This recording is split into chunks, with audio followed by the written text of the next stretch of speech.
ექსპორტიდან მიღებული შემოსავლების შემცირებამ და ბიუჯეტის დეფიციტის ზრდამ მოსკოვი აიძულა დამატებითი თანხები მოსახლეობიდან და მცირე ბიზნესიდან მოიზიდოს.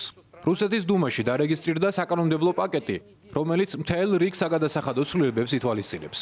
მთავარი ნაბიჯი დღეს 20%-დან 22%-მდე ზრდაა, რაც ბიუჯეტს დაახლოებით 1 ტრილიონ რუბლს მოუტანს. ასევე მცირდება ის წლიური შემოსავლის ზღვარი, საიდანაც კომპანიებს დღეს გადახდა ევალებათ 60 მილიონიდან 10 მილიონ რუბლამდე, რაც იმას ნიშნავს, რომ გადასახადებს ის მცირე ბიზნესების გადაიხდიან, რომელთაც აქამდე მსგავსი ვალდებულება არ ქონიათ. ჩვენ მართლაც გვესაჭიროება დამატებითი ხარჯები თავდაცვისა და უსაფრთხოებისთვის. დღეს ეს ჩვენი ქვეყნისთვის მთავარი ამოცანაა და იმისათვის, რომ ყველა საჭირო რესურსებით ვიყოთ უზრუნველყოფილნი, დიახ, ჩვენ ვცვლით დამატებითი ღირებულებების გადასახადს. ის მართლაც კარგად გროვდება. ჩვენ ვიცით, როგორ უნდა შევაგროვოთ ის ბიზნესისთვის ერთ-ერთი ყველაზე გასაგები გადასახადია. გარდა ამისა იზრდება აქციზები ალკოჰოლზე, თამბაქოზე და ელექტრონულ სიგარეტებზე. ასევე ძვირადღირებულ ციფრულ მოწყობილებებზეც შესაძლოა ახალი გადასახადი დაწესდეს.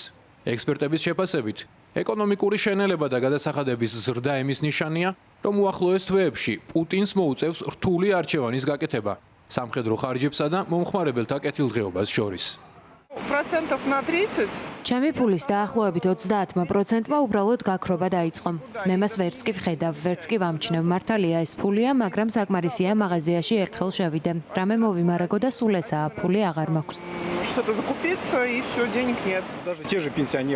პენსიონერებზე, ბებია-ბაბუებზე, მათზეც უნდა ვიფიქროთ, ფასების ზრდისა და ამ დამატებითი ღირებულების გადასახადის გათვალისწინებით. ვფიქრობ, ეს მტკივნეული იქნება, შესამჩნევი იქნება, მაგრამ ჩვენ რა შეგვიძლია გავაკეთოთ?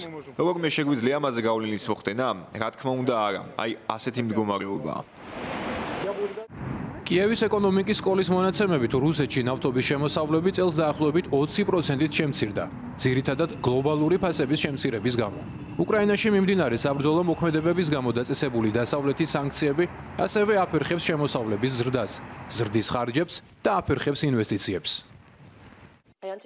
ვარაუდობ, რომ მომდევნო 12-14 თვის განმავლობაში პუტინს საკმარისი სახსრები ექნება მიმდინარე სამხედრო და სხვა საჭირო ხარჯებისთვის. ამის შემდეგ მას მოუწევს რთული არჩევანის გაკეთება, რათა ხალხმა 100%-ით არ იგრძნოს, რომ ომი მიმდინარეობს, რომ დეფიციტია, სირთულეებია და ასე შემდეგ. რა თქმა უნდა, ზრდა შენელებულია, მაგრამ კორპორაციები იხდიან გადასახადებს. ხალხი მოიხმარს, ხალხი იღებს ხელფას და იხდის გადასახადებს, ასე რომ პუტინს საკმარისი რესურსები აქვს ბიუჯეტის დასაბალანსებლად. გადასახადების ზრდის შესახებ საკანონმდებლო პაკეტს რუსეთის მორჩილი პარლამენტი უკვე განიხილავს და ის ძალაში სავარაუდოდ 2026 წლის 1 იანვრიდან შევა.